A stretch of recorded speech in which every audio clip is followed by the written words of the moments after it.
अस्सलाम वालेकुम मोहतरम दोस्तों, लाहौर रियल एस्टेट का ओनर चौधरी मुजाहिद यासीन आपसे मुखातिब हूँ। +923224929992 फ़ोन नंबर है, स्क्रीन पे नज़र आ रहा है। मुझे काइंडली व्हाट्सएप पे रब्ता किया करें। मैं ज़्यादातर यूएसए में होता हूँ। रब्ता आसानी से जो है व्हाट्सएप से हो जाता है। मैं व्हाट्सएप को हमेशा प्रेफर करता हूँ। दोस्तों, ये मेरी मार्केट डायरेक्शन की वीडियो जो है थोड़ी सी मुख्तलिफ होगी।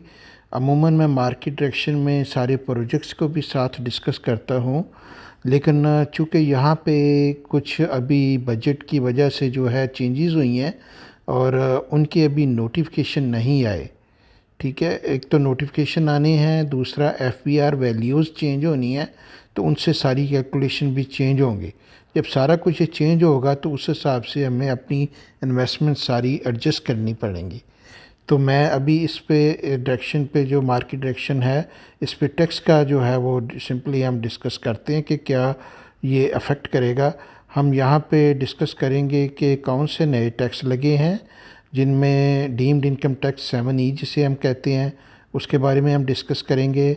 इसके बाद हमारे फाइलर और नॉन फाइलर के ऊपर बाइंग और सेलिंग के ऊपर टैक्स जो है इंक्रीज़ हुए हैं, उनके ऊपर हम डिस्कस करेंगे जो है, और इनका इम्पेक्ट जो है नेट ट्रांसफ़र कॉस्ट कितनी की बढ़ रही हैं उसके बारे में डिस्कस करेंगे। ये किस तरह ये इफ़ेक्ट करेंगे प्रॉपर्टीज़ को, उस पर डिस्कस करेंगे। जो प्रॉपर्टीज़ हमने बाय या सेल करनी है या होल्ड करनी है या स्विच करनी है, फ्लिप करनी है, उसके बारे में मैं नेक्स्ट मार्केट डायरेक्शन में इंशाल्लाह डिस्कस करूँगा। इस पे हम फोकस रहते हैं टैक्सेस के ऊपर, क्योंकि ये जो है सब दोस्त जो है ना कंफ्यूज हैं। मुझे डीलर्स भी कॉल कर रहे हैं कि गाइड करें टैक्स के बारे में, को आइडियो छोड़ें, को वीडियो छोड़ें, हमें समझ नहीं आ रही क्या हुआ है। और सारे जो होल्डर्स हैं वो भी बार बार इसरार कर रहे हैं। तो मेरी हमेशा कोशिश होती है, मैं कोई टैक्स एक्सपर्ट नहीं हूँ, आपको फाइनल ओपिनियन जो है वो टैक्स एक्सपर्ट से ही लेना चाहिए, किसी से लायर से लेना चाहिए जो टैक्स में स्पेशलिस्ट है। मेरी कोशिश तो होती है कि जितनी इन्फॉर्मेशन मेरे तक पहुंची है, मैंने लर्न किया है अपने दोस्तों से, टैक्स वाले और दूसरे जो अक्लमंद दोस्त हैं, मुझसे काफ़ी ज़्यादा अक्लमंद है, उनसे मैं लर्निंग करता रहता हूँ डेली। तो उसको मैं सादे लफ्ज़ों में बयान करने की कोशिश करता हूँ हमेशा, जो कि आपकी समझ आ जाती है आपको। इसलिए आप मुझे बार बार तकलीफ़ देते हैं कि मैं कहूँ, क्योंकि मेरी बात आपको ज़रा शायद आसानी से समझ आ जाती है। बहुत से डीलर भाई जो है ना बहुत ज़्यादा कंफ्यूज हैं कि ये क्या हुआ है, एकदम क्या बमशल आया, तो एक्सप्लेन करें। प्यारे दोस्तों, सबसे पहले हम डिस्कस करते हैं कि चेंजेस क्या आई हैं। चेंजेस बायर और सेलर के लिए जो है ना, फाइलर और नॉन फाइलर के लिए जो चेंजेस आई हैं वो ये हैं कि अब जो फाइलर होगा उसको जो है 1% एक्स्ट्रा इन्होंने बढ़ा दिया है बाइंग और सेलिंग के ऊपर जो है। फाइलर को जो है हमारा जो इस वक्त नया जो 1 जुलाई से जो रेट लगेगा फाइलर को परचेज़ ऑफ प्रॉपर्टी, जिसे 237 के भी कहते हैं, उसके ऊपर जो है ना 3% जो है उसको देना पड़ेगा for purchase of property. Sale of property, जिसे 236C कहते हैं, 3% फाइलर को वो भी देना पड़ेगा टैक्स जो है। यानी कि फाइलर जो है उसको 3% और बाइंग के लिए और 3% सेलिंग के लिए। दूसरी चेंज जो आई है, नॉन फाइलर के लिए जो है बहुत ज़्यादा टैक्स बढ़ा दिया गया है। इवन लास्ट बजट में भी नॉन फाइलर को बहुत पनिश किया गया था कि परचेज ऑफ प्रॉपर्टी पे 7% लास्ट ईयर इन्होंने रेट किया था, क्योंकि बहुत बड़ी इंक्रीज़ थी। अब उसको इन्होंने बहुत ज़्यादा और इंक्रीज़ कर दिया है, 10.5% नॉन फाइलर जो है वो परचेज ऑफ प्रॉपर्टी पे टैक्स पे करेगा, और सेल ऑफ प्रॉपर्टीज़ पे जो है नॉन फाइलर जो है वो 6% टैक्स पे करेगा। अब 10.5% क्या बंदे किसी को प्रॉफिट होता है एक प्रॉपर्टी लेने पे? नहीं होता, उतना टैक्स नहीं बनता। जो इतना तो बंदे को प्रॉफिट नहीं होता जितना वो टैक्स मांग रहे हैं। साल में तो 10% लोगों की प्रॉपर्टी नहीं बढ़ती, तो 10% टैक्स क्यों दें उसके ऊपर जो फुल अमाउंट है। गवर्नमेंट बहुत बड़ी ज़्यादती कर रही है, ये इनको आगे जाके पे करना पड़ेगा। मैं एक्सप्लेन करता हूँ क्या हो रहा है। हर जो है ना गवर्नमेंट जब नहीं आती है, कोई ना कोई प्रॉमिस इन्होंने कुछ और किए थे। प्रपोज़ल जब इन्होंने दी थी बजट की, तो उसमें तो कोई नया टैक्स इन्होंने प्रॉपर्टी पे नहीं लगाया था, बल्कि इन्होंने ओवरसीज़ पाकिस्तानीज़ के लिए काफ़ी ब्रेक्स अनाउंस की थी कि जी 1 लाख डॉलर तो आप भेजें, हम आपसे नहीं पूछेंगे कहाँ से आया है, आप से हम एडवांस इनकम टैक्स नहीं लेंगे, ये 3% या जो भी है जो, तो वो कोई भी टैक्स नहीं लेंगे जो नॉन रेजिडेंट हैं। लेकिन वो भी इन्होंने ख़त्म कर दिया है। जो फाइनल बजट इन्होंने पास किया उसके ऊपर वो ख़त्म कर दिया इन्होंने। जो ओवरसीज़ पाकिस्तानी को इन्होंने ब्रेक्स दी थी, अनाउंस की थी, पीछे प्रपोजल्स दी थी पिछली स्पीच में, वो इन्होंने उसको सारा ख़त्म कर दिया। अब इन्होंने जो है ना ये टैक्स सारे लगा दिए हैं, और ऊपर से सबसे बड़ा बॉम्बशेल इन्होंने भेजा है वो ये है कि आपको जो भी आप प्रॉपर्टी लेंगे या बेचेंगे तो आपको उसके लिए जो है ना एफपीआर की सर्टिफिकेशन चाहिए होगी कि आप या तो डीम्ड इनकम टैक्स लागू नहीं होता, या आपकी अमाउंट उससे कम है, आप पे ज़ीरो इनकम टैक्स है, ठीक है, या आपका अपडेटेड है, पेड है। आपको एफपीआर से जो है सर्टिफिकेशन होगी तो कोई भी सोसाइटी या कोई रजिस्ट्री या कोई कहीं पे भी जो ट्रांसफ़र है, चाहे सोसाइटी ट्रांसफ़र हो चाहे रजिस्ट्री से ट्रांसफ़र हो, वो तब तक रिकॉर्ड नहीं होगी, तब तक आप मालिक नहीं बनेंगे, तब तक ट्रांसफ़र कंप्लीट नहीं होगी जब तक आप ये डीम्ड इनकम टैक्स नहीं पे करते।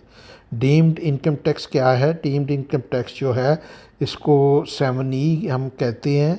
इस 7E में ये है कि अगर तो आप सबसे पहली बात यहाँ क्लियर कर दूँ कि non resident Pakistani, overseas Pakistani जो हैं, नॉन रेजिडेंट जो हैं, वो जो हैं उनके ऊपर ये लागू नहीं होता, ठीक है। पाकिस्तान में रहने वाले जो भी बंदा पाकिस्तान में 6 महीने से एक दिन भी ऊपर रहा है, वो चाहे किसी मुल्क का जो मर्ज़ी पासपोर्ट उसके पास हो और ड्यूल नेशनलिटी हो, उसको ये टैक्स देना पड़ेगा। लेकिन अगर आप नॉन रेजिडेंट पाकिस्तानी हैं, यानी कि पाकिस्तान से बाहर 6 महीने से ज़्यादा रहे हैं, तो फिर आपको जो है वो टैक्स पर्पज़ के लिए नॉन रेजिडेंट गिना जाता है। और नॉन रेजिडेंट पे आज की डेट तक अभी तक इन्होंने डीम्ड इनकम टैक्स नहीं लगाया, उसको माफ़ है, ठीक है, उसको फ़ाइल करने की ज़रूरत नहीं है। लेकिन उसका भी ज़ाहिर है सर्टिफिकेट फिर आपको जो है एफपीआर से लेना पड़ेगा, ट्रांसफ़र के लिए साबित करना पड़ेगा कि आप नॉन रेजिडेंट पाकिस्तानी हैं, ठीक है।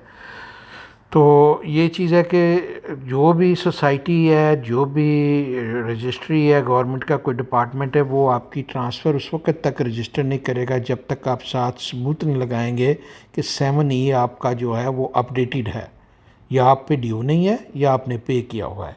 अब 7E में क्या है? 7E में फाइलर को 1% टैक्स देना है 2.5 करोड़ रुपए के जो उसके जो है एसेट्स जो हैं उसने जो इस वक्त तक होल्ड किए हुए हैं, वो उनकी जो अमाउंट अगर 2.5 करोड़ से ज़्यादा जो है उसके ऊपर जो बाकी अमाउंट उससे ऊपर एक्स्ट्रा होगी उसके ऊपर 1% टैक्स लगेगा। उसमें आपकी सारी आपके हाउसेस अगर मल्टीपल हैं, आपकी जो शॉप्स हैं, आपकी कोई फैक्ट्री है, आपका कोई एग्रीकल्चर लैंड है, आपका कोई अनकल्टिवेटेड लैंड है, जो जो भी प्रॉपर्टी आपकी है, फाइलों की शक्ल में है, प्लॉटों की शक्ल में है, अपार्टमेंट की शक्ल में है, हाउसेस की शक्ल में है, वो सबको आप जमा करेंगे तो उनकी वैल्यू जो है वो 2.5 करोड़ से जो ज़्यादा होगी उसके ऊपर 1% जो है ना, 2.5 करोड़ पे नहीं लगेगा कुछ भी, उससे ऊपर जो अमाउंट होगी उस पर 1% टैक्स आपको लगेगा। अब इसमें जो तो फाइलर है, फाइलर के लिए ब्रेक ये है कि वो अपना एक घर जो है जिसमें वो रहता है उसको एक्सक्लूड कर सकता है इस अमाउंट से, 2.5 करोड़ से, ठीक है। वो जो कारोबार करता है, कोई प्लाजा है, कोई शॉप है, वो एक्सक्लूड कर सकता है, वो इसमें काउंट नहीं होगी। और उसका जो एग्रीकल्चर लैंड कल्टीवेशन करता है, जिस पे वो ख़ुद खेती बाड़ी करता है, वो जो है ना उस पर वो उसके एसेट्स में काउंट नहीं किया जाएगा। इनके अलावा जो 2.5 करोड़ से ऊपर प्रॉपर्टी की वैल्यू बनेगी उसके ऊपर 1% आपको टैक्स देना है। अब प्रॉपर्टी की वैल्यू कैसे ये काउंट करेंगे? एफपीआर वैल्यूज़ लेंगे जो गवर्नमेंट की अनाउंस्ड हैं इस वक्त तक, वो एफपीआर वैल्यू चलेंगी। जहाँ पे एफपीआर रेट नहीं लगते, डीसी रेट चल रहे हैं, वहाँ पे डीसी रेट काउंट किया जाएगा सबका। उनकी वैल्यू जो है करंट मार्केट वैल्यू जो है वो डीसी रेट या एफपीआर रेट पे लगेगा जो है ना। और बीच में कहीं पे ये थोड़ा सा मार्केट वैल्यू का भी वर्ड इन्होंने यूज़ किया हुआ है। अब इसको पता नहीं कैसे ट्रीट करते हैं। अमूमन fair market value tax purpose के लिए वही होती है जो एफबीआर वैल्यू होती है। तो कल को ये कह भी सकते हैं कि मार्केट रेट पे भी पे करें, अल्लाह बेहतर जानता है। ये इसके लिए हमें वेट करना पड़ेगा, फर्दर नोटिफिकेशन जो आते हैं उनमें क्लैरिटी आएगी कि क्या है। अच्छा, ये तो था जो बंदा जो है वो फाइलर है और रेजिडेंट ऑफ पाकिस्तान है, उसके ऊपर ये लगना है। नॉन रेजिडेंट को तो वरी नहीं ये करना चाहिए, ये टैक्स उस पर नहीं लगना। दूसरा ये है कि इसी में 7E में जो बंदा नॉन फाइलर है ना, उसके ऊपर ये रेट जो है 2% लगेगा, प्लस उसको किसी किस्म की जो है ना बीच में ब्रेक नहीं मिलेगी। जैसे फाइलर को ब्रेक मिली थी कि उसका घर काउंट नहीं होगा, उसका बिज़नेस का कारोबार जहाँ पर वो कर रहा है वो प्लाज़ा या शॉप काउंट नहीं होगी, या एग्रीकल्चर का लैंड काउंट नहीं होगा। इस केस में, नॉन फाइलर केस में, उसको वो एग्जेम्पशन नहीं मिलती। उसका चाहे 50 लाख की वैल्यू की प्रॉपर्टी है, उस पर उसको 2% देना है। अगर उसकी 70 लाख की वैल्यू है तो 2% देना है। ये हर साल उसने देना है, चाहे फाइलर या नॉन फाइलर बाय करे प्रॉपर्टी या ना करे, सेल करे या ना करे, दोनों सूरतों में हर साल उनको ये देना है। ये उनकी टैक्स लाइबिलिटी अब बन जाएगी। ठीक है, जब चाहे मर्ज़ी गवर्नमेंट आपको पकड़ सकती है कि जी आपने ये पे नहीं किया हुआ, ठीक है, वो आपको पे करना है। ये एक उन्होंने डीम्ड इनकम टैक्स लगाया हुआ है। इस पे कोर्ट में केसेस चल रहे हैं, कई सूबों में इसके ऊपर स्टे आया हुआ है, कई सूबों में इस पर, सिंध में इसको जो है ना आपको देना पड़ता है, पंजाब में इस पर स्टे आया हुआ है। ठीक है, तो लेकिन ये है कि ये कोर्ट से जो है ना केस शायद जल्द क्लियर हो जाए, तो फिर उस हिसाब से इसको ये ट्रीट करेंगे। अब ये पता नहीं कैसे ये चलता है, ये सारी खिचड़ी पका दी है इन्होंने, क्योंकि उसकी कैलकुलेशन जो है वो करना इंतहाई डिफ़िकल्ट काम है। टैक्स रिटर्न तो लोगों ने फाइल नहीं की हुई, वैल्यू कोई दे रहा है, कोई दे रहा है, किसी को क्या पता कि आपके एग्रीकल्चर लैंड की वैल्यू क्या है। तो मतलब बड़े अजीब से मसले मसाइल हैं जो है ना। 12 उसके ऊपर 2% टैक्स नॉन फाइलर को इन्होंने लगाया है। और जो भी बंदा नई प्रॉपर्टी लेगा या पुरानी प्रॉपर्टी बेचेगा, वो ट्रांसफ़र के वक्त जो है परचेज़र को ये लगाना पड़ेगा कि इस पे बायर और सेलर जो हैं उन्होंने जो है वो 7E जो है वो पे किया हुआ है। उसके बगैर वो ट्रांसफ़र कंप्लीट नहीं होगी। और ये सारी चीज़ों पे लगेगी, फाइलों पे, अपार्टमेंटों पे, प्लाटों पे, शॉप्स पे, फैक्ट्रियों पे, एग्रीकल्चर लैंड पे, जो भी आपके एसेट्स हैं वो सारे जमा होंगे और उनके ऊपर ये फाइलर को 1%, नॉन फाइलर को 2% लगेगा जो है। ये बहुत ही बड़ी ज़्यादती हुई है इस बजट के अंदर प्रॉपर्टी के लिए। प्रॉपर्टी का काम इन्होंने पहले ही ठप कर दिया है। गवर्नमेंट को ये समझ नहीं आती, जो भी नई गवर्नमेंट कोई आती है वो हमेशा इस तरह करती है कि प्रॉपर्टी का आके वो अच्छी तरह पहले सत्यानाश करते हैं, फिर 1-2 साल बाद उसमें अमनेस्टियाँ दे रहे होते हैं क्योंकि रेवेन्यू कलेक्शन नहीं होती। कैसे होगी रेवेन्यू कलेक्शन? मैं मिसाल आपको देता हूँ। आज से 1.5 साल पहले DHA लाहौर में 14 फेसेस हैं। 14 फेसेस में प्लॉट हैं, घर हैं, फाइलें हैं, ठीक है। तो उनमें जो आज से कोई 1.5 साल पहले जो एवरेज चल रही थी प्रॉपर्टी ट्रांसफ़र की, हुकूमत चेंज होने से पहले जो है PTI की, तो वो एवरेज जो ट्रांसफ़र्स की चल रही थी वो 150 से 250 के दरमियान चल रही थी। मतलब किसी दिन 150 होती थी, किसी दिन 250 होती थी। फ्राइडे वाले दिन अक्सर 250 हो जाती थी, आगे छुट्टियाँ होती हैं 2-3। तो ये जो है ना इस तरह जो है ना उसकी एवरेज चल का कहने के 200 थी। आज वही ट्रांसफ़र 25 से लेके 50 के दरमियान है। कभी 25 है, कभी 35 है, कभी 45 है, कभी 50 है, ठीक है। ये एवरेज चल रही है। अब 14 फेसेस हैं DHA के, 10,000 ऑथोराइज जो है वो 1,000 ऑथोराइज स्टेट हैं, ठीक है। उनके ऊपर 30-30 बंदे बैठे हुए हैं, तो इतने डीलर हैं। तो ये आप अंदाज़ा लगा लें कि ये काम कितना हर्ज हुआ है। और ये होगा, कभी भी टैक्स बढ़ाने से जो है ना वो आपका जो है ना रेवेन्यू नहीं बढ़ता। गवर्नमेंट ने लास्ट ईयर कलेक्शन की है 7200 बिलियन रुपीस की टैक्स कलेक्ट किया है। इस साल उनका टारगेट है कि 9200 बिलियन की जो रुपीज़ की जो है वो कलेक्शन करनी है। इस तरह टैक्स बढ़ा के नहीं होगी, सवाल ही पैदा नहीं होता कि हो। वजह क्या है कि टैक्स बढ़ाने से ट्रांसैक्शन कम हो जाती है। प्रैक्टिकल लाइफ में टैक्स बढ़ाने से कभी भी इकॉनमी बेहतर नहीं होती, टैक्स कलेक्शन बेहतर नहीं होती। मैं ये चीज़ें यूएसए में मैं 1988 से देख रहा हूँ। रेगन के ज़माने में जो है ना, यहाँ पे मैक्सिमम टैक्स जो है वो ब्रैकेट इंडिविजुअल के लिए 50% टैक्स था। उसने बढ़ा के आते ही फ़ौरन जो है ना उसको 28% कर दिया। यहाँ पे आग लग गई इकानमी को भी, और टैक्स का रेवेन्यू जो है ना उनका 3-4 गुना बढ़ गया। जो नहीं भी टैक्स देता था उसने टैक्स देना शुरू कर दिया। ठीक है, तो ये जो है ना, ये टैक्स कम करने से जो है ना रेवेन्यू बढ़ता है, ट्रांसैक्शन बढ़ती है, इकानमी चलती है, हर कुछ चलता है। यहाँ पे हमारे पहिया ही उल्टा चल रहा है। अल्लाह बेहतर करे, पाकिस्तान का पता नहीं कैसे ये चलेगा सिलसिला। मिसाल देता हूँ कि अब कैसे काम मुमकिन है पाकिस्तान में। बिल्कुल जो है ना इन्होंने डिफ़िकल्ट बना दिया है लोगों के लिए। मैं मिसाल देता हूँ, फेज़ 5 का अगर आप बायर हैं तो फाइलर अगर हैं आपको तो 16,86,000 रुपया आपने बायर ने देना है। ठीक है, और अगर आप नॉन फाइलर हैं तो पता कितना खर्चा है? 45,54,000। और इस 45,54,000 में अभी कमीशन शामिल नहीं है, अभी डीलरों के जो टोके होते हैं, जो 2 नंबर डीलर होते हैं, वो शामिल नहीं है। ठीक है, तो आप खुद अंदाज़ा लगा लें कि ये बायर को जो है कितना बड़ा टीका लग रहा है। 45 लाख रुपया, वो 4 करोड़ 5 करोड़ का प्लॉट लेगा, 45 लाख ऊपर देगा, डीलर का कमीशन देगा, उसके बाद टोके वो बर्दाश्त करेगा। तो वो तो 50 लाख लेते बेचारा लॉस में चला गया, उसने कमाना कहाँ से है? उसमें क्यों लेगा वो प्लॉट जो है? उसको तो बेच देना चाहिए प्लॉट। ये करेंसी साथ में डीवैल्यू हो रही है।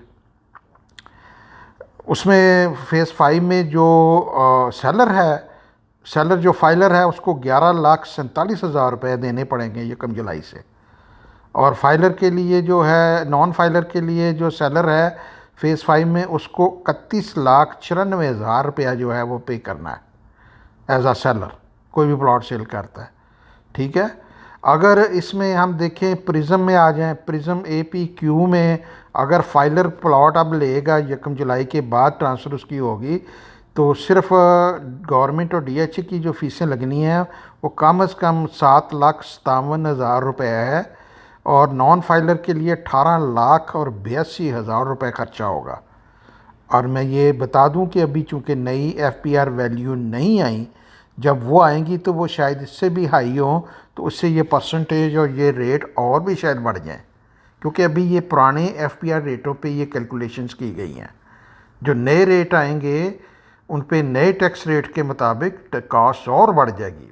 ये कारोबार प्रॉपर्टी का बिल्कुल ठप हो गया है, और ये बिल्कुल इसको बंद करना चाह रहे हैं। ये बिल्कुल जो है ना ज़्यादती है। ठीक है, डॉक्यूमेंटेशन होनी चाहिए इकानमी की, हर चीज़ होना चाहिए, we are for it, you know. Non filer को प्रॉपर्टी अलाउ ही नहीं होना चाहिए बाई करना। I I I I agree that. लेकिन हर चीज़ को ना करने का एक तरीका होता है, एक रिदम से, एक तरीके से स्लोली चीज़ों को किया जाता है। ये एकदम आते हैं, पहले टैक्स लगाते हैं दबा के, जो कि बिल्कुल प्रैक्टिकल नहीं होते। बाद में 2 साल के बाद वो अमनेस्टियाँ देना शुरू कर देते हैं, जो कि वैसे ही इलीगल होती हैं। इंटरनेशनल अदारे फिर कहते हैं आप मनी लॉन्ड्रिंग सपोर्ट कर रहे हो, ये कर रहे हो, वो कर रहे हो। तो पहले वो काम नहीं करना चाहिए जो जिससे पहले मार्केट पहले पूरी तरह ठप करते हैं, फिर उसको दोबारा चलाने के लिए। प्रॉपर्टी के साथ 50 सेक्टर हैं। प्रॉपर्टी के साथ आप जाएँ स्टॉक मार्केट में देखें, सारी स्टॉक सीमेंट कंपनियों के सारे जो है स्टॉक गिरे हुए हैं, मतलब पिछले 10-12 साल की लोएस्ट प्राइस पे वो आए हुए हैं। इसी तरह स्टील के स्टॉक डाउन हुए हुए हैं, गाड़ियों के जो हैं वो स्टॉक जो हैं वो डाउन हुए हुए हैं। हिस्टोरिकली जहाँ पे वो डील करते थे वो बिल्कुल उसके बॉटम पे आए हुए हैं। फैक्ट्रियाँ बंद हो रही हैं, सुजुकी ने प्रोडक्शन रोकी हुई है, बंद कर दी है, लेने वाला कोई नहीं है क्योंकि टैक्स बढ़े हो गए, वो अफोर्ड ही नहीं कर सकता कोई गाड़ी। तो इसी तरह जो है प्रिज्म का आपको एक्सप्लेन कर रहा था कि प्रिज्म पे लेने के लिए प्लॉट जो है 7,57,000, और अगर आप फाइलर हैं, और नॉन फाइलर हैं तो 18,82,000। और अगर आप प्रिज्म में सेलर हैं APQ में तो 4.5 लाख रुपया आपने देना है अगर आप फाइलर हैं, तो 13,60,000 रुपया जो है ये आपने देना है अगर आप नॉन फाइलर हैं। तो भाई मेरी तो आपको हाथ जोड़ के गुजारिश है कि सारे भाई जो हैं, मेरे तो क्लाइंट वैसे 90% ओवरसीज़ पाकिस्तानी है। 5 मिनट लगते हैं, वेबसाइट पे जाएं एफपीआर के ऊपर, और एफपीआर की वेबसाइट पे जाके आपने सिर्फ अपना नाम, शनाख्ती कार्ड नंबर डालना है, एक फ़ोन नंबर डालना है जिस पे आपको मैसेज आ जाए, आपका लॉगिन बन जाए। वो जब आप आ जाएगा तो आपने सिर्फ वहाँ पे अपना नाम, डेट ऑफ बर्थ लिखनी है, शनाख्ती कार्ड नंबर डालना है और कह देना है कि no income from Pakistan. Button को क्लिक करना है, कोई किसी किस्म की वेल्थ स्टेटमेंट नहीं देनी, कोई प्रॉपर्टी की डिटेल नहीं देनी, टैक्स रिटर्न आपकी फ़ाइल हो जानी है। यू आर फाइलर, ठीक है, आप एक्टिव टैक्स लिस्ट में आ जाएंगे। तो आपसे मेरी रिक्वेस्ट है कि जो बंदे भी अभी फाइलर नहीं है वो फाइलर बन जाएं, इसके अलावा अब गुजारा नहीं है। अगर ये कुछ सोचता है कि मैं नॉन फाइलर हूँ और मैं छुपा रहूँगा और मेरी कोई चीज़ जो है वो नोटिस में नहीं, गवर्नमेंट है कि सब कुछ आपका अब नोटिस में है। उनके एफबीआर के पास भी रिकॉर्ड है, डीएचए के पास भी रिकॉर्ड है, बहरिया के पास भी रिकॉर्ड है, हर सोसाइटी के पास रिकॉर्ड है आपकी प्रॉपर्टीज़ का, क्या बाय किया हुआ है आपने, कौन मालिक है। गवर्नमेंट सारी जो है उनसे ले रही है डाटा। नादरा के डेटाबेस में भी वो डाटा है, एफपीआर के पास भी वो डाटा है। जस्ट मैटर ऑफ टाइम है कि वो आपको जो है ना सबको बाई फोर्स जो है वो फाइलर बनाएंगे। तो बेहतर है कि आप अभी बन जाएं। यकीन करें कुछ नहीं होता। मैं 2005 से पाकिस्तान में टैक्स फाइल कर रहा हूँ, लाखों रुपया मैं दे रहा हूँ, मुझे कोई हर्ज नहीं है क्योंकि मैं कमा रहा हूँ तो मैं दे रहा हूँ। मेरा लाखों में टैक्स जाता है साल का जो है ना। तो कभी कोई नोटिस नहीं आया, कुछ नहीं हुआ, अल्लाह का शुक्र है, बेहतरीन सारा कुछ चल रहा है। मिलियंस की बल्कि बिलियंस में चली जाती है ट्रांसैक्शन लॉ रही स्टेट की, जो क्लाइंट्स की मनी इन आउट होती है। तो कभी कोई मसला नहीं आया। जो जो ड्यू है वो आप करें। बंदा कमाता किस लिए है कि उसमें अगर दे टैक्स तो कोई हर्ज नहीं है। यूएसए में 1988 से मैं खुद टैक्स रिटर्न फाइल कर रहा हूँ, कभी आज तक ऑडिट नहीं हुआ, अल्लाह का शुक्र है। बड़े यहाँ पे भी मैंने जॉब्स की, हर चीज़ की टैक्स देते हैं और रिटर्न भी यहाँ यूएसए में तो चीज़ों की मिलती भी है, आपकी मेडिकल फैसिलिटीज़ मिलती हैं, आपकी पेंशन मिलती है और चीज़ें होती हैं। तो पाकिस्तान में भी जो है ना अब आपको जो है ना रह नहीं सकते उसके बगैर। तो मेरी तो आपसे रिक्वेस्ट है कि डरे नहीं, उसको किसी अच्छे लायर को हायर करें। 5 से 10 हज़ार रुपये लायर लेते हैं, अच्छा लायर 10 हज़ार रुपये आपसे लेता है, आपकी टैक्स रिटर्न फाइल कर देता है। 5-10 मिनट का काम उसके लिए होता है, वो आप खुद भी कर सकते हैं, बगैर पैसे दिए भी कर सकते हैं। मैं आपको बता रहा हूँ इंतहाई आसान है। एफपीआर की वेबसाइट पे जाएं, अपना लॉगिन बनाएं, 5 मिनट में आपकी टैक्स रिटर्न फाइल हो जाती है। 50 वीडियो वेब पे पड़े हुए हैं कैसे योग करना है जो है ना। अगर किसी को हेल्प चाहिए तो वो वीडियो देखें और 2 मिनट में आपकी वो 5 मिनट में फाइल करें, फारग करें इसको। प्रॉपर्टीज़ क्या इससे अफेक्ट होंगी, कौन सी? देखिए मेरी कोशिश तो ये होती है कि आपको जो इन्फॉर्मेशन एज इट इज़ आपको प्रोवाइड करूं। अच्छा बजट नहीं आया, जो प्रॉमिस इन्होंने प्रपोज़ल में बजट में किए थे वो बड़े अच्छे थे, प्रॉपर्टी पे कोई टैक्स नहीं लगा रहे थे और ओवरसीज़ पाकिस्तान को काफ़ी ब्रेक दे रहे थे। लेकिन ये सारों से वो फिर गए हैं, ख़त्म हो गया वो। इन्होंने बहुत बुरी तरह जो है ना प्रॉपर्टी के कारोबार पे टैक्स लगाए हैं। ये कारोबार पहले ही ठप हुआ है, कंप्लीट ठप हो गया है। अब हमें बहुत ही एहतियात से बाइंग करनी पड़ेगी, अपनी चीज़ों को शफल करना पड़ेगा। बड़ी एफबीआर वैल्यू वाली चीज़ें बेचनी पड़ेंगी, थोड़ी एफबीआर वाली चीज़ें वैल्यू वाली चीज़ें हमें ख़रीदनी पड़ेंगी। वही सारी अमाउंट आपकी जो है ना इधर इन्वेस्ट होगी। हमारी कोशिश ये होती है हम जब भी क्लाइंट को बाइंग और सेलिंग कराएं ये चीज़ें ज़हन में रख के करा रहे होते हैं।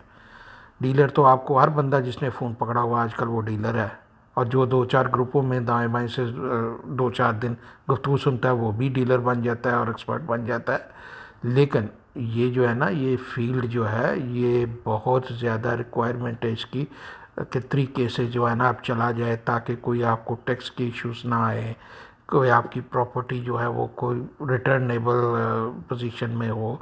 बड़े बजट की प्रॉपर्टीज़ वैसे ही अब गेन नहीं करती, जो है ना लीगल मनी नहीं है लोगों के पास बाइंग करने के लिए करोड़ों की जो है ना। तो छोटे बजट की चीज़ों में देखना पड़ेगा, कोई ओपन चीज़ें हैं उनमें देखना पड़ेगा, जब तक वो लूप होल ओपन है उनको यूज़ करना पड़ता है। तो ये चीज़ें हैं कि बड़ी सोच समझ के कैलकुलेट करके जो है ना प्रॉपर्टी में इन्वेस्टमेंट करनी पड़ेगी। डिफ़िकल्ट हो गया काम करना ना, काफ़ी ज़्यादा डिफ़िकल्ट हो गया है, और आपको उसके हिसाब से अपने आप को फौरी तौर पे एडजस्ट करना चाहिए। इससे पहले कि गवर्नमेंट स्क्रू टाइट करे, हमें अपनी चीज़ों को ना करेक्ट आर्डर में लाना चाहिए, ताकि कोई मसले मसाइल ना हमें हो। इस सिलसिले में कोई भी किसी किस्म की हेल्प हो, मैं हाज़िर हूँ। एनी टाइप आप मुझे कॉल कर सकते हैं। Again, I am not a tax expert. हो सकता है जो मैंने इन्फॉर्मेशन दी हो उसमें कोई थोड़ा बहुत ऊपर नीचे झूल हो गई हो, गलती हो गई हो अननोइंगली, तो मैं करेक्ट कर लूँगा अगर कोई हुई तो। वैसे अभी अब मैं वेट कर रहा हूँ कि सारे नोटिफिकेशन हो जाएं और एफईआर वैल्यू नहीं आ जाए, तो फिर उस हिसाब से मैं प्रॉपर्टीज़ आपको सजेस्ट करूँगा मार्केट डायरेक्शन में कि किन में हमने इन्वेस्ट करना है, किन को अवॉइड करना है। वीडियो को ज़रूर लाइक कर दीजिएगा। कोशिश कीजिएगा कि जिस ग्रुप में हैं वहाँ पे आप ये शेयर कर दें, अपने फेसबुक पे शेयर करें, इंस्टाग्राम पे शेयर करें, जहाँ जहाँ भी पॉसिबल है आप इसको शेयर करें, ताकि मैक्सिमम लोगों का फ़ायदा हो सके और ऑफ कोर्स मेरा भी फ़ायदा हो सके, क्लाइंट आए मेरे पास। ठीक है, कारोबार बहुत ठप हुआ हुआ है, दो चार क्लाइंट भेजे। ओके, अल्लाह हाफिज़, रब रखा।